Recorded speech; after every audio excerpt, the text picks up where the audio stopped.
Hello, everybody. Greetings from PetKind, IGCP Group, and MedTalks. I am Dr. K.K. Agarwal, President, HeartCare Foundation of India. And you are watching a series of discussions with us. We both are buddying ourselves in explaining everything about the COVID-19 virus. Now we are in a problem. Every day the virus is twisting. It's like a movie with multiple twists. The original virus which came in Wuhan is no more there. The virus is changing, and changing. We have different strains now. And we have a strain, original white strain called 614 strain. Then we had 3 strains called 501 strains, which came in UK, South Africa, and Brazil. And now we have 2 strains in India. And now we have 2 strains in India. That is 617 strain and 618 strain. When he got infection, he had 617 strain basically is a double mutation strain, and then he had fever. And 618 is a triple mutation. There are multiple deletions in 242 and where 145 and 146 mutation, apart from 614 and 484 mutation. So what is happening now is, so we have a new virus in Punjab. We call them as UK variant. Maharashtra says it is 617. West Bengal says it is 618. Northeast says it is E gene target failure.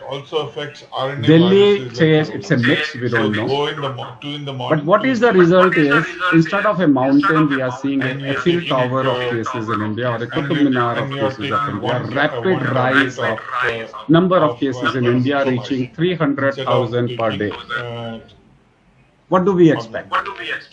We expect as the number of cases rises, so will be the mutations, if the vaccination is not very fast. So I do expect more mutations coming. India is now becoming like a separate mutation in every state.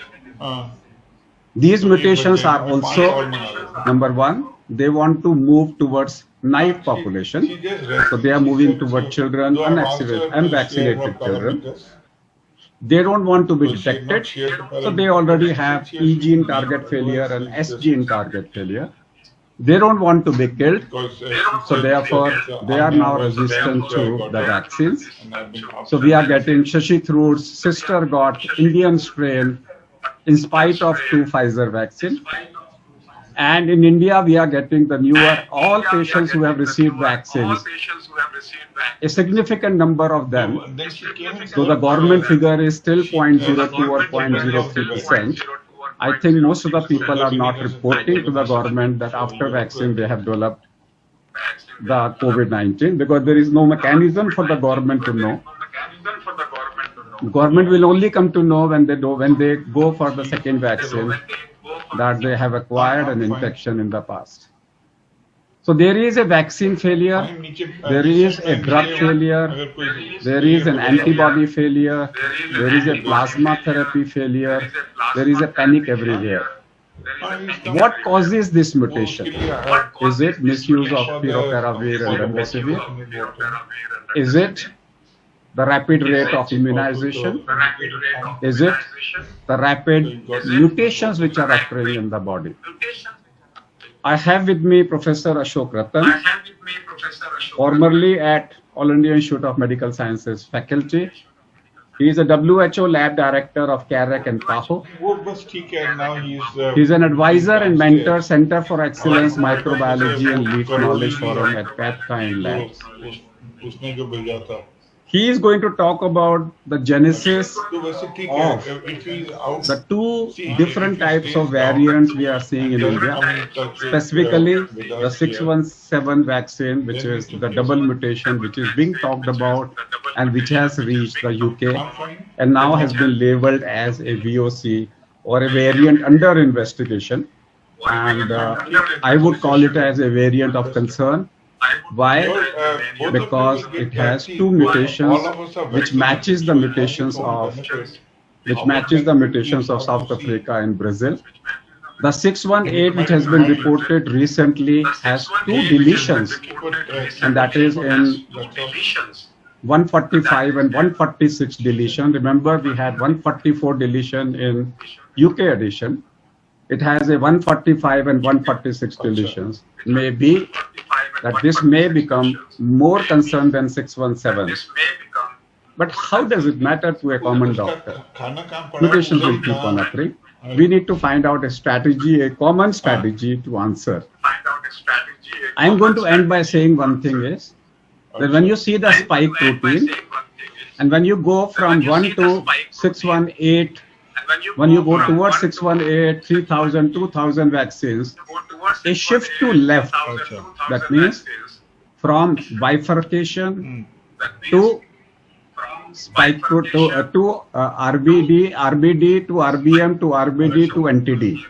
As you shift towards the left mutation, more is the virus of concern.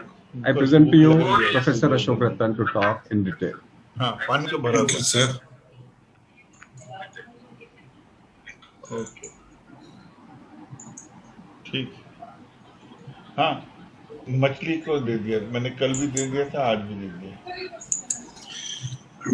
Good afternoon, sir. And we would today discuss about COVID-19 second wave and Indian variants of concern. It was on the 6th of February where the Delhi Health Minister, Mr. Satyendra Jain, released the results of 5th Sero Survey. And the 5th Sero Survey, which had taken 28,000 samples from 11 districts of Delhi between January 11th and 22nd, indicated that more than half of Delhiites were infected. Up till now, a total RT-PCR or a rapid antigen test have been positive in only 635,000 persons. But it indicated that out of the 19 million population, maybe half of them have already experienced the virus and had antibodies against that. Looking at the data, Dr. Gagandeep Kang indicated that these figures point towards herd immunity. And we know that till October of last year, the cases were peaking and we were getting more and more samples. But from 2nd October or thereabout, the peak had been reached and the incidence started falling. And by the 6th of Feb, when the minister was making the statement, we had reached the lowest portion in incidence. And in fact, very few samples were coming to the lab. Then suddenly it spiked. And as Dr. K.K. Agarwal said, that it has become more like an Eiffel Tower and it has dwarfed whatever was there last year. Now, when you look back, around the same time, similar kind of thing was happening in Brazil. Brazil had a very severe outbreak in March 2020. Thereafter, the lockdown was introduced, and during the lockdown, when they did sero surveys, they found that a large number of persons, more than 76 persons were positive, which according to them was more than what was required for herd immunity, taking R naught as 3. So 67% should be exposed. As a consequence of the success of lockdown and decreasing numbers and increasing seroprevalence in Brazil, the mandatory masks were reduced, physical distancing were eased, entertainment started, entertainment venues were reopened, local elections took place. They didn't have Kumbh Mela or farmer strike, but suddenly in January, they were right again. The second wave had come in January 2021, and this corresponded with the emergence of a new variant, the P1 variant that we know. So we've had similar kind of experience. We are now experiencing something that Brazil has experienced a few months before us.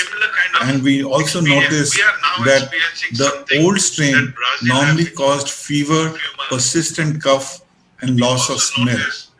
The new strain seems to come with new symptoms and aches and pains, conjunctivitis, rash on skin, headache, discoloration of fingers or toes, sore throat, and mostly diarrhea are prominent feature of new strain that seems to be circulating.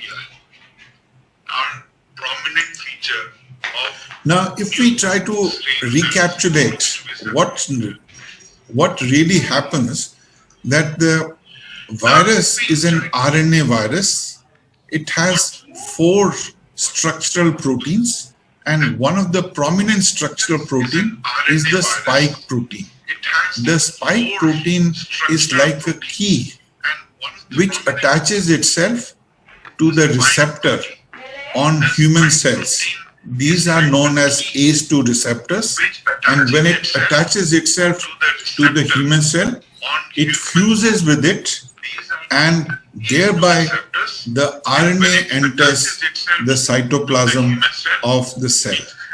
Once it is there in the cytoplasm, like a bully, it takes over the mechanism, the protein synthesis mechanism of the cell, and starts multiplying itself. The RNA, as I said, is a single-stranded RNA.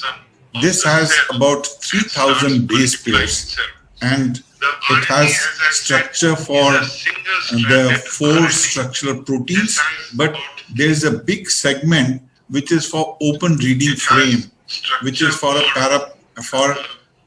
a big protein. It's normally synthesized as polyprotein.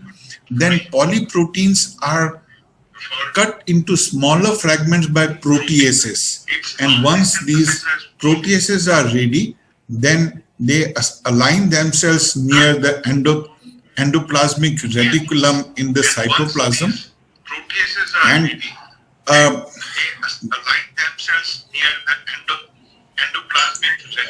a replicase transcriptase complex is formed. This replicase transcriptase complex will then attach itself to the RNA. Transcriptase complex is formed. This replicase transcriptase complex will then attach itself to the, and it will then duplicate the RNA. So a positive strand, which is the normal pathogenic RNA, becomes replicated into a negative strand. Now, while copying this, RNAs make mistakes, and coronavirus has a proofreading mechanism, so that whenever there is a copy mistake, some of them are corrected. From using the negative strand, positive strands are then synthesized, and this positive strand then is either used for making the virus, or it is used for making subgenomic RNA. And these subgenomic RNA for the 4 structural proteins are formed, and they seem to persist for longer period even after the RNA, even after the virus has cleared. And they might be, these subgenomic messenger RNAs may be the reason why we get persistence of RT-PCR much after the patient has fully recovered. But these subgenomic RNAs will make the 4 structural proteins, which will be the spike protein, the envelope protein, the membrane protein, and nucleocapsid proteins. And along with these structural proteins and others, they will then assemble near the Golgi apparatus and then bud out from the cell. Once they leave the cell, they seek new ACE2 receptors and the cycle continues and millions of viruses are made.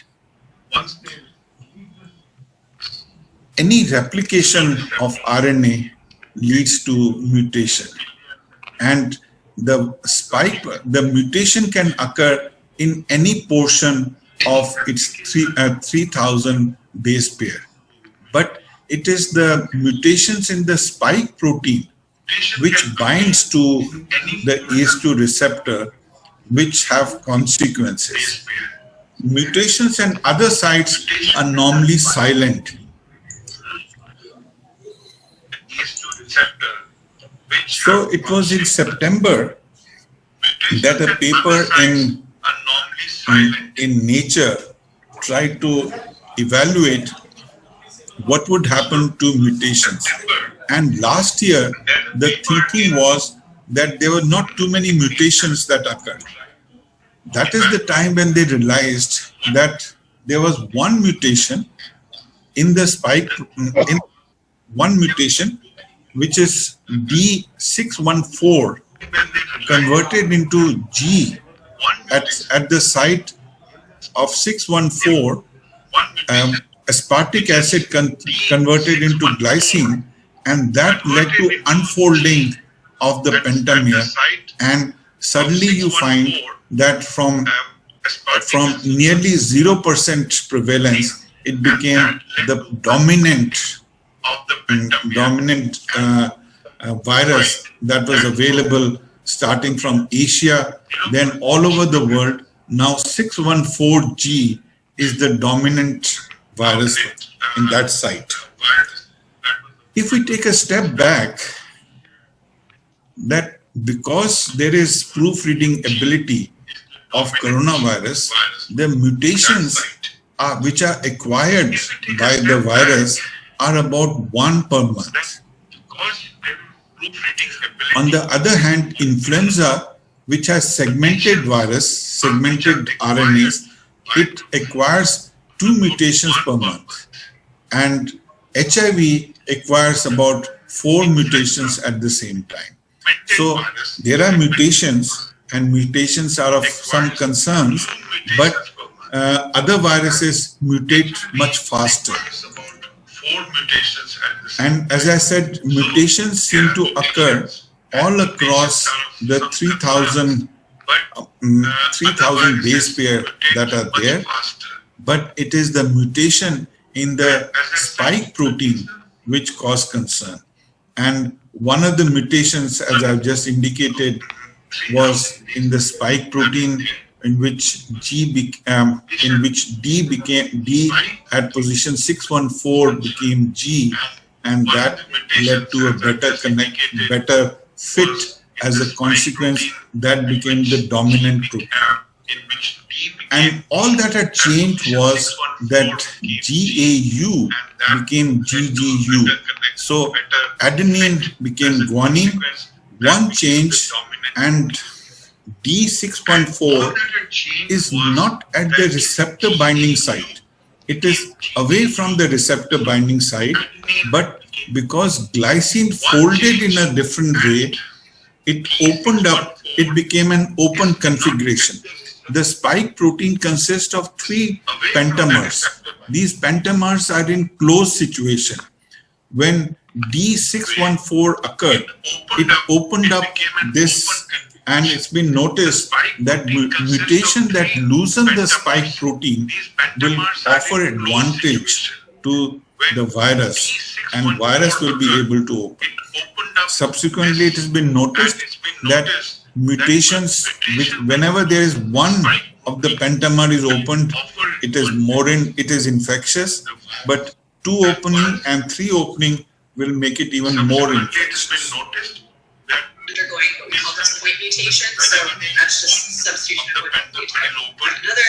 But then they have another way in which they can vary, perhaps kind of a normal sex sort of way, and that it requires antiviruses to be infected in the same cell, and flucose is segmented the genome, which means that they're just these separate segments, and so you can get antiviruses infecting the same cell, and they start replicating. Those gene segments can be repackaged so that effectively you've got gene segments from one virus and gene segments from another. So the viral sex is more common in influenza. In coronavirus, normally it is by point mutation that we are getting the changes that we get. And we know that spike protein is very important, since spike protein binds to ACE2 receptors, and antibodies which can block this spike protein from attaching to ACE2 receptors are protective. So any mutation which escapes this will have immune escape mechanism. And there's also been seen that there's not only one site that it attaches. Then whenever they have made a monoclonal antibodies and then looked at the site where they bind, they notice that there are sites both on the receptor binding site as well as the nucleotide towards the end site. And so there are about 18 to 19 sites that the monoclonal antibodies bind and cause neutralization. So if there is accumulation of 19 mutations, then that might lead to complete failure. But if it is one or two mutations, that will lead to some decrease in affinity, but not complete immune escape. It's also been seen that viruses which have proofreading mechanism, they normally survive by causing deletions. And even in coronavirus, deletions are frequent. And you notice that they are more towards the RBD than towards the S2. So mutations are escape mechanisms, so that things that the virus was supposed to do would be or elements which are against the virus could be escaped from by causing these deletions. These deletions could be 2 or 3 base pair or more. One deletion that we've talked about is deletion in the spike protein at position 69 and 70, and that is a deletion of concern, because that is the place where the primer for the spike protein for RT-PCR bind. And anybody who used Thermo Fisher's kits, they would notice that there were these viruses which had mutation, especially in the UK virus, where S gene became silent. There are other deletions that are there in position 144 in B117 and position 242 in B1 in that Brazilian strain. But changes in RBD in the amino acid between 319 and 541 are the most important and the most significant mutations that can occur. Now, for Thermo Fisher, this is a positive report, and you would notice that there is MS2, which is the control gene to indicate that reaction has occurred. And there are 3 virus-specific genes: ORF1A, AB gene, S gene, and N gene. If there is the UK mutant, which has the Nelly mutation, that is N501Y, then S gene will be silenced. But even if S gene is silenced, you would see that because of the presence of ORF1AB gene and N gene, the positive samples will be reported positive without any trouble. And in fact, because this is a costly test, most of the labs have now shifted to E gene and N gene rather than use these. Now, the variants that have emerged have been classified into three. Luckily, at this moment, there's no variant of high consequence. We only have variant of interest or variant of concern. Variant of interest is a variant with specific genetic markers that have been associated with changes to the receptor binding site, reduced neutralization by antibodies generated against previous infection or after vaccination, reduced efficacy of treatment, potential diagnostic impact or predictive increase in transmissibility or disease severity. But variant of concern is a variant where there is evidence of an increase in transmissibility, more severe disease, that means increased hospitalization or death, significant reduction in neutralization by antibodies generated during previous infection or vaccination, reduced effectiveness of treatment of vaccines, or diagnostic detection failure. So the variant of concern are now circulating in India. Variant of high consequence would be a variant that has clear evidence that preventive measures or medical countermeasures have significantly reduced effectiveness relative to previous circulating variants, and that has not been detected yet. So we are at the stage where we have at least 3 variants of concern moving around in the world and 3 in India.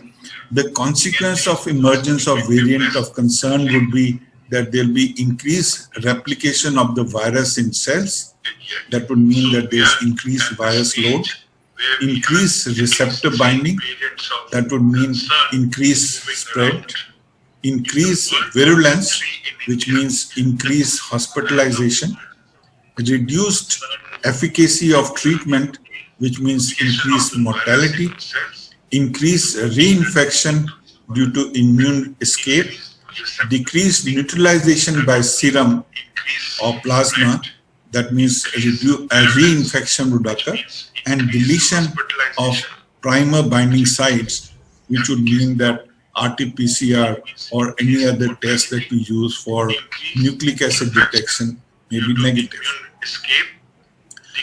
And this may require enhanced sequence surveillance, enhanced laboratory characterization about whether it is neutralized by this virus or that virus, or whether it can grow in vitro or not, and then epidemiological investigations to assess ease of spread to others, severity of disease, risk of reinfection, potency of available vaccines, and need for different boosters in the vaccines. Now, we have already discussed about D614G spike mutation, and this was the first significant mutation which gave a clear advantage to the virus. And as a consequence, the prevalence of D614G increased, and more of the viruses that you isolate now have this mutation, because this gives them a clear advantage. There are 3 other viruses with 3 other mutations which have led to clear advantages to the virus, and they have accumulated. And besides these 3, there are 2 other mutations which have appeared in California or in India, where advantage is there to the virus, and so more and more of the viruses are being seen with these mutations. I may mention that though people have been talking about double mutation or triple mutation, most of these viruses have 14 to 17 mutations. These double or triple are one or two or three characteristics which are advantageous to the virus, and that's why they persist and they are more frequently found. But any virus now which is isolated, you will find multiple mutations. As you notice with the lines here, the mutation, another mutation that has occurred is in the B1117, which is the UK strain. This has 50% increase in transmission, likely increased severity based on hospitalization and case fatality rate, minimal impact on neutralization, but it didn't have any escape mechanism from immune treatment, and it had minimal impact on neutralization by convalescent and post-vaccination sera. This is the B117 lineage. Another lineage is B351 lineage.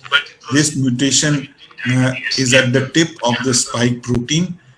This has not only N501Y, which is the hallmark of the UK strain, but it also has E484K, which then allows it to escape antibodies, and along with that it has K417N, which also helps the virus to bind more tightly to the human cells. As you notice there, that there are at least 17 different mutations, but these three mutations are the most prominent ones which give advantage to the virus.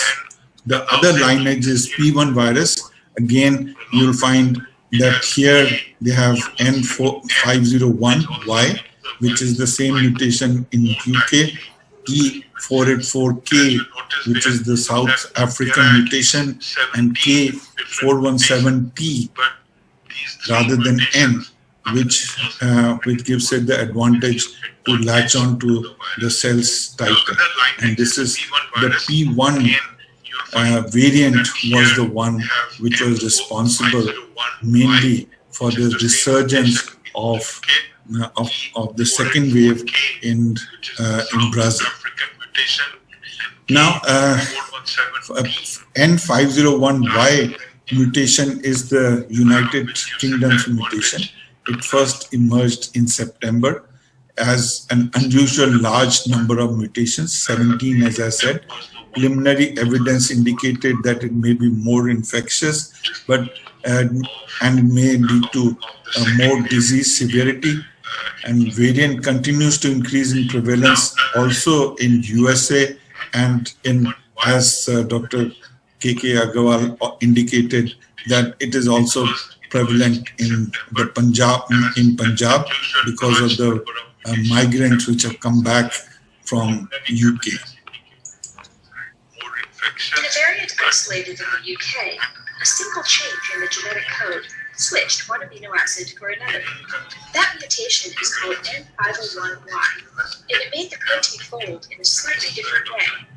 That shift makes it fit just a little bit better into a receptor or human cell surfaces, like a key into a lock. So besides 614, it's 501 which gave advantage, and most of the new variants have retained that advantage.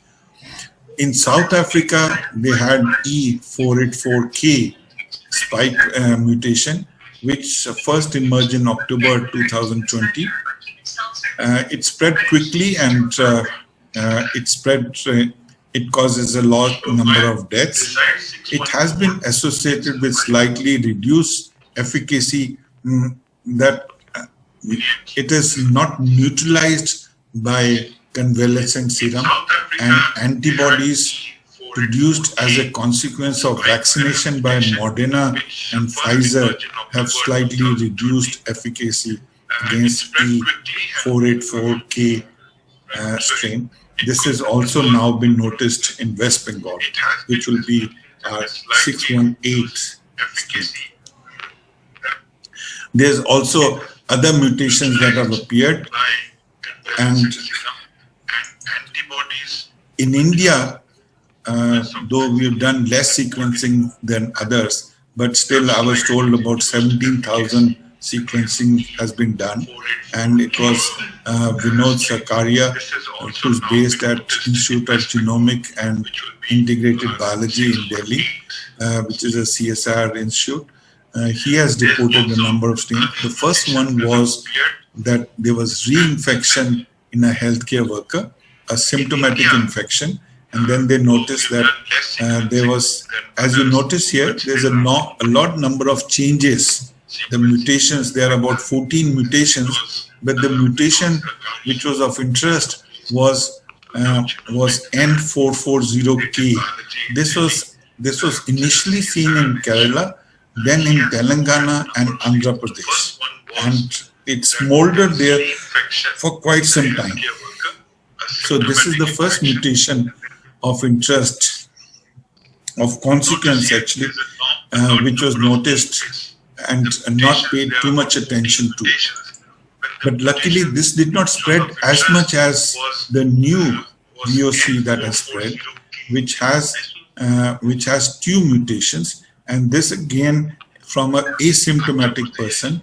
Again, it's been noticed that there are mutations present, and as a consequence of these 2 mutations, this happened in Maharashtra, and after Maharashtra, it's been found in Delhi and in at least 16 other states all over India. So when you look at the mutations, you find that B117 has deletions as well as multiple spike mutations. Then we have B1351, which has retained some of the best mutations, plus got E484K and K417N, which is a new mutation that was added to the UK mutation. And the Brazilian mutation, which was first seen, is a Brazilian person in Japan, and that's why it's written as Japan as well as Brazil. But that mutation has K417N or T, and they have been acquiring these mutations from one strain to the other. When it comes to India, there was a Californian mutation which is 542R.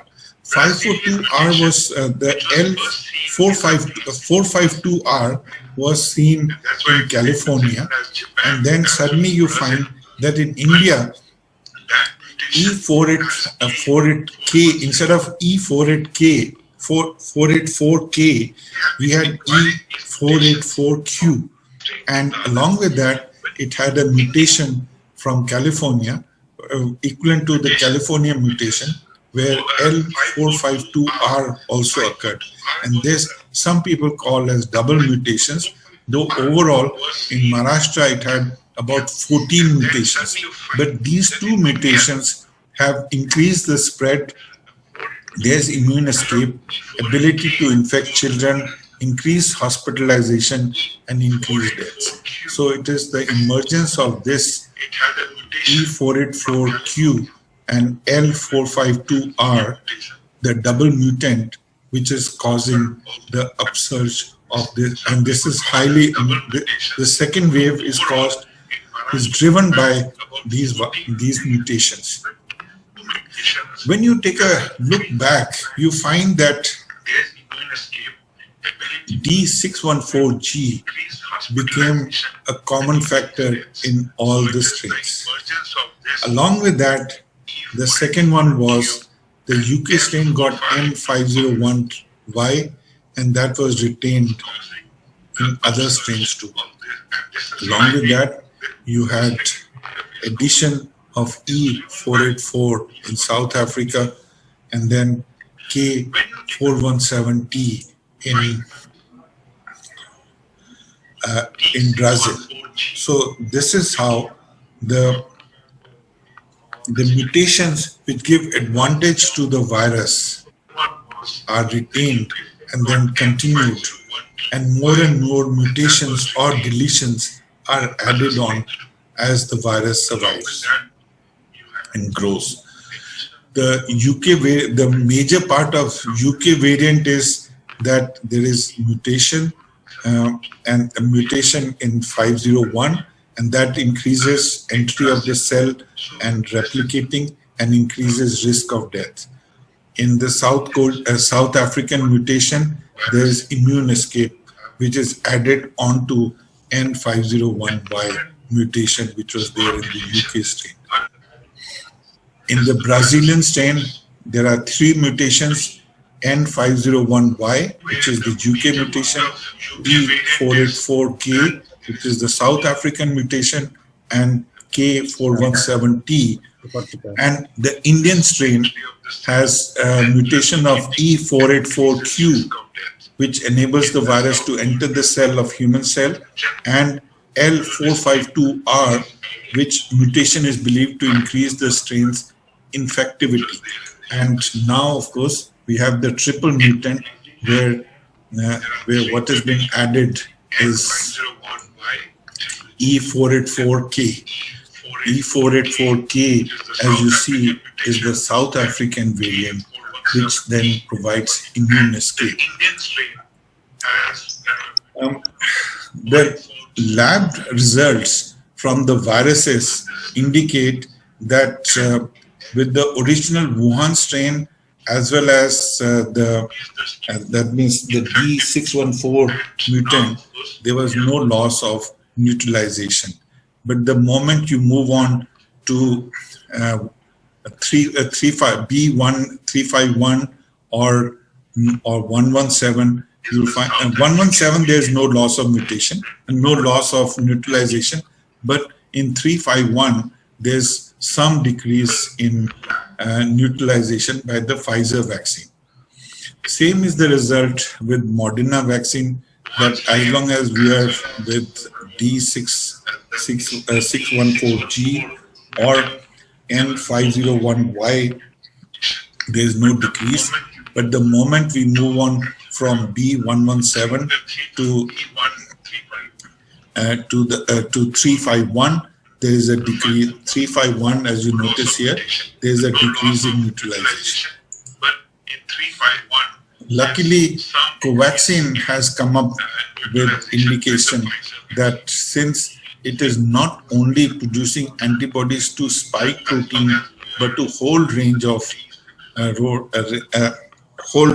antigens, neutralization of these viruses by antibodies produced as a consequence of Covaxin are not affected by these mutations. It's also been suggested that Novavax COVID vaccine will protect against the variant, and Johnson & Johnson, though it is decreased in Africa, its efficacy was 66%, so it was decreased than what efficacy was there in USA, but it's still effective. And Moderna has then made a booster and taken it to phase 1, which incorporates the 614D mutation, the 501Y mutation, and the 484K mutation. It's also been suggested that maybe mixing viruses might give us better results. And so if, as many of us have not responded to Covishield, if we take a second booster with Covaxin, we might get better results. It's also been suggested that we should not be sticking only to antibodies, because protection in life may be made available by the cell-mediated immunity also, and the antigens which stimulate cell-mediated immunity are different and varied. In real-life situation, looking at what has happened in Israel, they noticed that if you do not take the vaccine, then 12,944 people got infected. That is 166 per 10,000 persons. But those who received the vaccine, 254 persons got infected. That is 6 per 10,000 persons. And they also noticed that after you've taken the second dose, the first few days you are still not very well protected, but after about 21 days, you are fully protected from serious illness. Even in India, a couple of days back, the DG ICMR presented their finding indicating that whether you look at Covaxin and Covishield and about 12 crores vaccinations have been given, but the reinfection seems to be about 0.04% or 0.03%. We need to take that into consideration that many persons may not have reported back, but there is clear evidence that vaccination will protect. Now, they have also released data indicating that Covaxin is effective against the variant. And today in the newspaper, there was a report that in CCMB, they found that antibodies produced as a consequence of Covishield are also neutralizing the variant. But vaccines will play its role, and there is evidence that in spite of vaccine hesitancy and politics associated with it, the vaccine is safe and effective. But citizens have a bigger role to play, and one is to come forward and take the vaccine, the second dose, as well as any booster using the variant that might become available. We must wear masks whenever in public, and do not show my face should be the norm. Social distancing of at least 6 feet, in spite of the finding that the virus is transmitted by air and not only by close contact. No congregation indoor. Increased air changes in AC buildings should occur. In the OT, they have 16 exchanges. So maybe the engineers should look at what as the number of exchanges they should have. We should have respiratory and cough etiquette and frequent hand washing. And we must have consistent and persistent implementation of these simple steps. And we must also have zero tolerance for deviant behavior. Looking at all the evidence, I would say that in India, our deviation from COVID-appropriate behavior is currently the biggest variant of concern, and not the virus. So maybe the engineers should look at what as the number of exchanges they should have. Is it over? Yes, sir. Okay. So it was a beautiful presentation. I will take you for some question answers to one of the slides which you presented, and I want to spend some time here. This is your slide which I want to share. Okay, let's devote some time here in this particular slide. Yes, sir. Can you see a peculiar thing here? That as the mutations are occurring, they are occurring towards a shift to the left.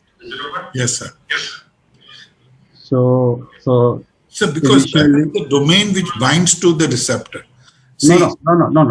It could have started from here to here and then here. I'm talking about there is a shift, gradual shift. Deletions on this area and substitutions from here to here to here to here. That's what I'm trying to say. So what I'm trying to say is that means severity of the virus is on the left. All the properties of the virus are in the left portion of the SN. This is what I'm trying to say. Now, why I'm saying is that you say Covaxin is better. Okay, Covishield may not be. What I'm trying to say is whole virus, it is covering the whole, from here to here, a killed virus, will always be better. Because in a Covishield, in Johnson & Johnson, Sputnik, we don't know which part of the spike they have taken. That's what I'm saying. You said, So they've taken the whole spike, 1200 and 1273. This is only, as you notice here, there's 1273 spike protein consists of 1273 amino acids. And initially, the about 700 or so will be the S1 and then will be S2. Out of the 700, so they are taking the gene, so they are taking the complete RNA gene of spike protein. of spike protein. Yes, sir. And there is some more added in front so that normally RNA is very susceptible to amino Adjuvant. That is adjuvant. I'm not talking about an adjuvant. I'm only talking about, that means all vector vaccines contain complete S gene. So Yes. that there is no difference between messenger RNA vaccine and this vaccine as far as only in the presentation. They would have these 1273 because this is the Wuhan strain. So initial starting point of whether it is Pfizer, whether it is Moderna, or whether it is AstraZeneca or Johnson & Johnson or Covishield, all of them have the same starting point.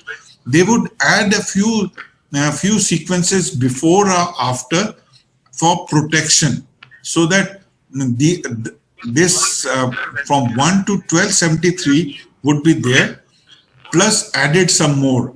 So there was a suggestion. That is why in Johnson & Johnson it is persistent, and that's why you need only one dose rather than two. In others, it is not that persistent, and that is why you need to give a booster. Or that's how they try to explain. So I'm only trying to say is, then what's the difference between this and Covaxin? Covaxin contains... No, Covaxin will contain the whole virus, sir. So it may not be very specific. Covaxin is not only binding to the antibodies, but not only binding to the spike. You could imagine that suppose somebody is attacking us with a knife, the messenger RNA is trying to hold the hand which holds the knife and prevent it from harming us. Covaxin will be trying to catch hold of the legs as well as the body as well as the hand with equal sincerity. So sometimes if it is mutation, if mutations is too frequent. What do we say today? Covaxin is better than Covishield? No, sir. Let's throw a sign. Each one of them have their own role. So what is the role of Covishield now? Covishield will be that it will produce, because it is it's a DNA vaccine, so it is more stable. So I think we made the right choice of not taking Pfizer or Moderna, because storing things at -70. No. Let's not talk about the practical aspect of it. Yes. Let's talk about when I eat, if I get it. Question is not that. Question is, what about Sputnik Net? Sputnik will have the same advantage. The second part was 97%. Sputnik is saying 97%. Sputnik used a good technology, a good strategy, in the sense that they felt that we will produce antibodies not only to the spike protein but also to the adenovirus. So that there are two different adenoviruses they are using. So they are hoping that what I'm trying to say is, as on today,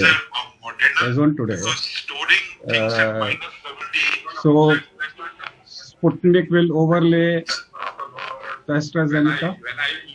Should overlay the, because efficacy is 97.5%. I think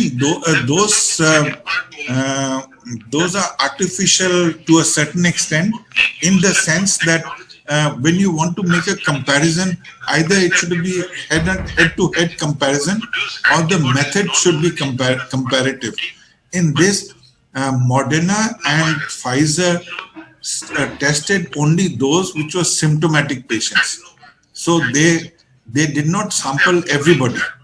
While in AstraZeneca, they sampled everybody, and whenever somebody was found to be positive, that would mean that they became, whether they were carriers or they were suffering from this.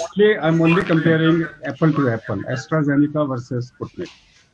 I'm not comparing AstraZeneca versus Sputnik. The difference between AstraZeneca and Sputnik will be that Sputnik uses two different human adenoviruses, while AstraZeneca has used one chimpanzee virus. Both these, all the three adenoviruses are replication devoid, so that they cannot multiply. They are just acting as a carriage, but they themselves are proteins, so we can produce antibodies to it. Agreed, but then as on today, the present data says that Sputnik may be better than AstraZeneca. No clots, no controversies. I won't say no clots, no demonstrable clots, no controversies. Being used much more than Covishield because it started in August in Russia, and it carries the advantage of Johnson & Johnson, and it carries the advantage of two vaccines. I think Sputnik and Johnson & Johnson. Why I'm asking this question is, I haven't found antibodies. I'm looking for the third one. Should I go for Sputnik or should I go to Pfizer or Moderna? Sir, because they would use this, that means we have not responded, even I have not got any antibodies, and that we have not responded to the spike protein. So if now we have exposure to something like Covaxin, which has all antigens of the virus, we might have a better chance of responding to something or the other. Okay, so you are saying that we should go for a la carte than a buffet. Another dosa from another company, we should go for a buffet of a dhaba, go for a buffet and take a buffet and everything together. It might work. Of course, we are not sure, because ultimately they try to indicate that as we get older, our antibody response becomes less. So if that is true, then we may not respond even to Covaxin. So let me go back the study which you have shown, neutralization of UK variant vaccinated. So it is showing that Covaxin did neutralize other things. Yes. Okay. So let me summarize what Professor Ashok Ratan has said, that variants will keep on appearing.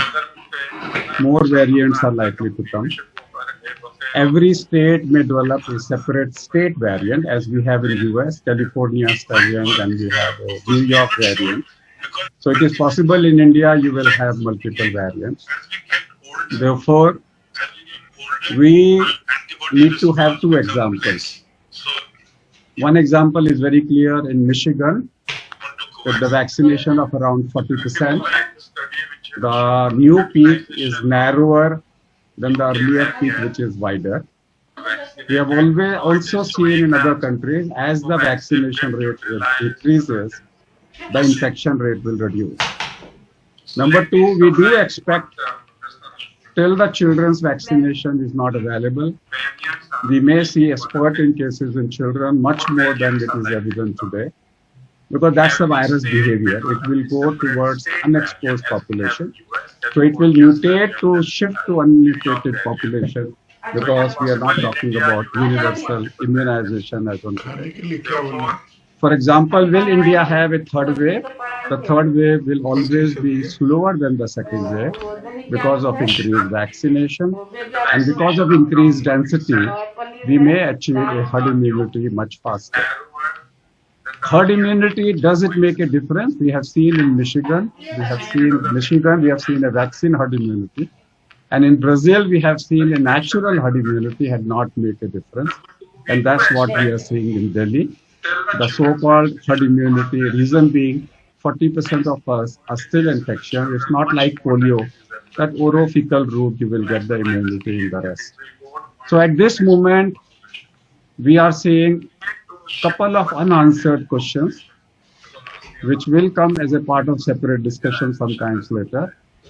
we are seeing number one, like in Israel, we are seeing in India, in the first week after the vaccination, we are seeing a spurt of number of positive cases.